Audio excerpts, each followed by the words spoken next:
Welcome back, everyone. On today's episode, we will be diving into if college in modern day USA is worth it.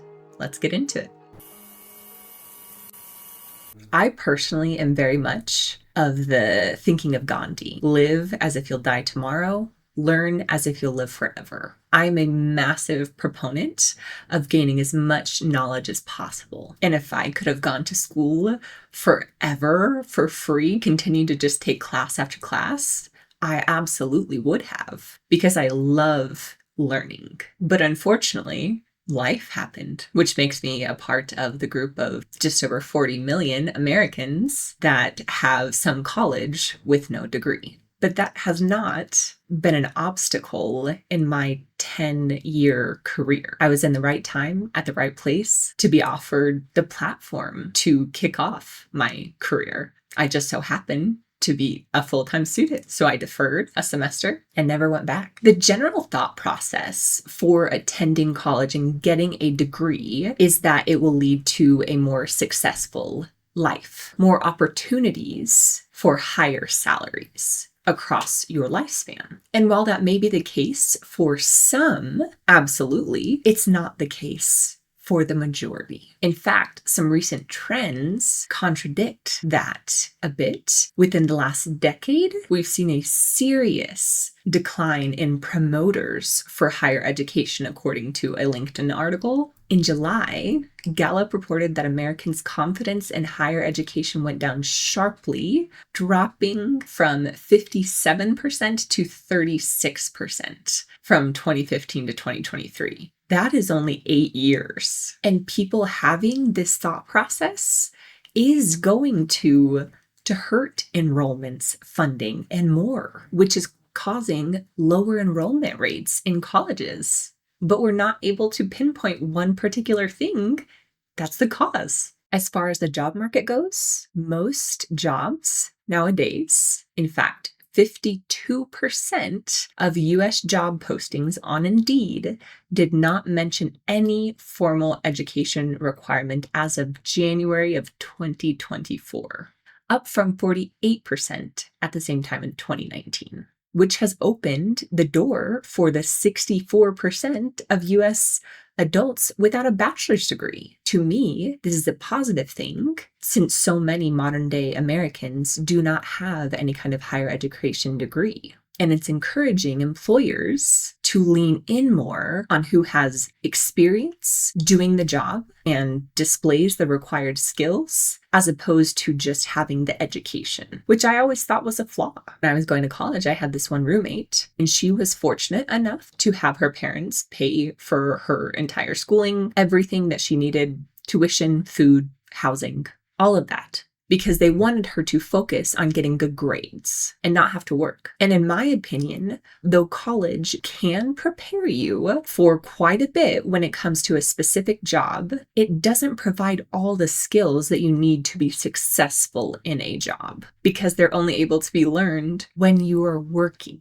Surprisingly enough, a lot of very large companies are embracing this. In these organizations, proving you can do the work is enough to get you the job without a degree. Leading companies have changed their mindset about requiring degrees, including Google, Netflix, Tesla, IBM, Penguin Random House, Bank of America, Hilton, and Apple. In fact, nearly half of Apple's US workforce includes people without 4-year degrees. So much of what is required in jobs nowadays can be easily self-taught for free, because that's another thing. Some of these universities charge outrageous tuition for a 4-year degree. Columbia University in New York, obviously being the highest tuition in the country. And I know, I've seen all the movies. I've even had friends who have worked so hard to get into one of the Ivy Leagues, and some have. And I was very happy for them. Though I do wonder now, as they're paying off significant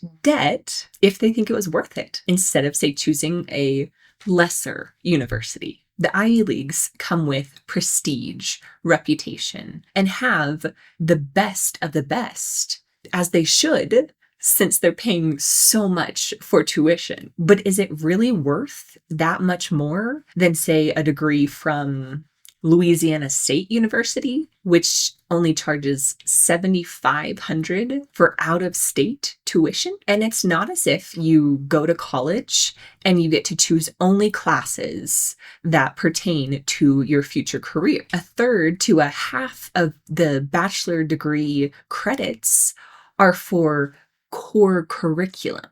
So the last 12 years that you went to school, just throw that out the window, because they're going to reteach you the basics in college. Those are the general education courses. I don't know about you, but I had subjects I very much did not enjoy in high school because I knew they were not going to pertain to anything that I actually wanted to do in life. And then I got to college and had to redo them. No, thank you. This is a highly debated topic, of course. Some are very pro higher education, and it can pay off for certain individuals and certain careers, absolutely. But unfortunately, for a good portion of majors, there is a, as Gary Vee likes to call it, negative ROI, which means you're putting more money into your education than you will recover in the first 10 years after college. Now, he says it much more colorfully than that, but it's a very valid point. As I mentioned previously, you can get the majority of education for free online nowadays. Granted, I understand it has only recently become like that in the last couple of decades, but I think that honestly is causing the decline in higher education. In my opinion, and based on my research, one of the major causes that Americans are not either attending college at all or completing college is because it is so expensive. And there's very few majors who make all the money worth it. This guy shares the majors that are worth the cost. And in his second video, we're going to see ones that are not worth the cost. A lot of requests in the comments to see this chart, and this is actually going to be a two-parter. So this is your bachelor's degree worth it? And I'm going to start with the degrees that are worth it here. So you can see this chart right here. If you're an engineering bachelor's degree, you almost have a 100% positive ROI rate. Same thing with transportation, construction, architecture, business, finance, management. These are degrees that have extremely high positive ROIs. And then you could see the list there: computer science, economics, math and statistics, health and nursing, and the physical science. It was like geology and physics and things like that.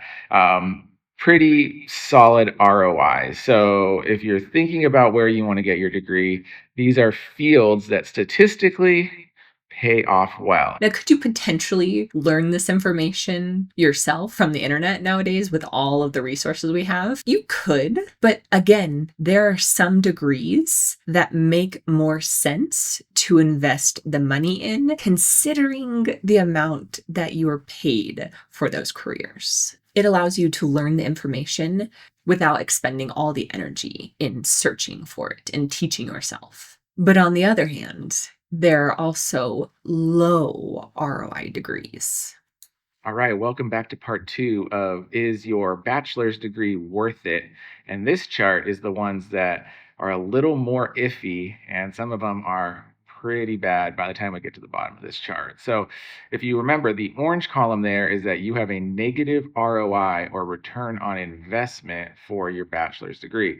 What this means is that you spent more money than you can ever hope to earn back over the first 10 plus years of your career. And how this is calculated is the cost of a college, the earnings in year 1, the earnings in year 10, and they put all the data together so you can see how this works out.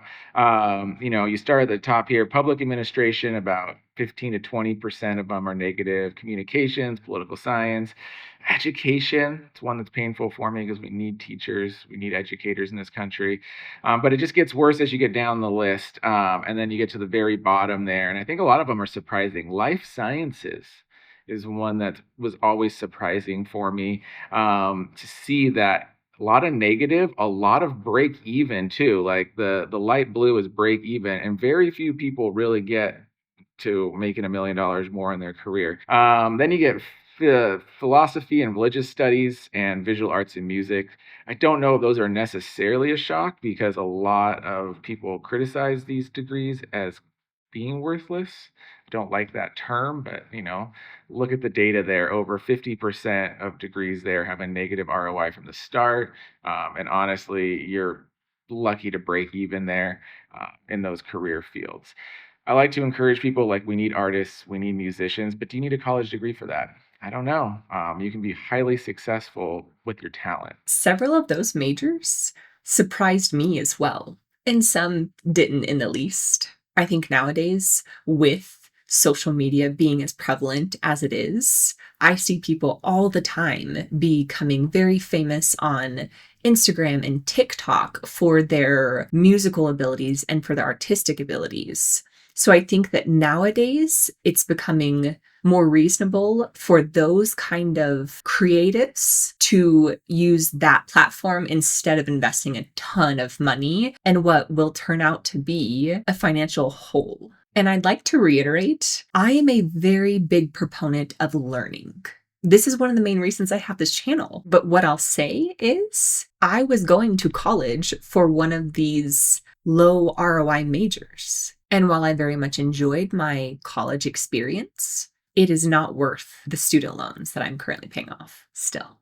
The very good news, though, is that companies, since they're now coming around to not requiring four-year degrees, 80% of large employers offer tuition reimbursement. The military offers a GI Bill. So if you actually want to pursue higher education but can't afford it, then look for one of those jobs. It may take longer to actually get the degree, but at least you won't feel the stress of paying off student loans for years after you obtain your degree. This is in no way me hopping on the don't go to college train. If you're going to attend college, make sure you're doing it for the right reasons, not because it's the expectation, not because you don't feel like you would be successful in life if you didn't get a degree, because millions of Americans prove otherwise. But do it with the goal to obtain knowledge that will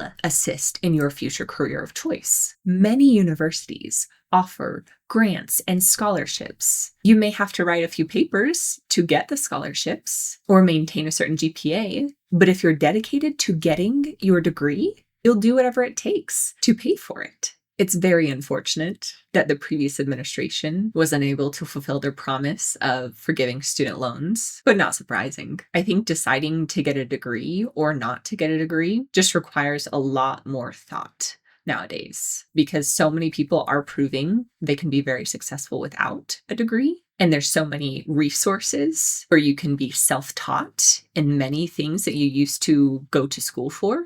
But at the end of the day, it is a very personal decision because you are the only one who will invest the time, invest the energy, and invest the money. And unless you are very, very fortunate to have your schooling paid for, you will be carrying the debt that comes along with your education. And you just have to make sure it's worth it. I just so happen to be one person who has been given a lot of opportunities despite not having my degree. And I'll close this out with a video from Gary Vee, where I feel like he gives some very solid advice to a 19-year-old who's asking if he should go to college. I'm 19 years old, all right, and I started my business. I took a gap year from my high school. Should I be continuing my business? Should I do college? What will you say? You should continue your business. One, you may be unsuccessful with your business, and you may decide that you want to do college. And as long as you have the humility to be a 22-year-old freshman, then you can go to college. College will always be there. What's putting pressure on you is the way your friends are living right now. Chose this for a reason. Don't bail just because it's inconvenient. There are so many different routes to take nowadays, so many different opportunities that don't necessarily require a college degree. And like Gary Vee said, as long as you have the humility to be an older student, you can take the time to decide whether college is right for you or not. You should obviously use your time wisely as you're getting into adulthood. So if you're not going to college, work get some real life experience, particularly in a field that you would like to transition into, or even something you just want to do for a little while. We only have one life, so choose what's best for you. And if it doesn't work out, try something else. Thanks for watching. I'll see you next week.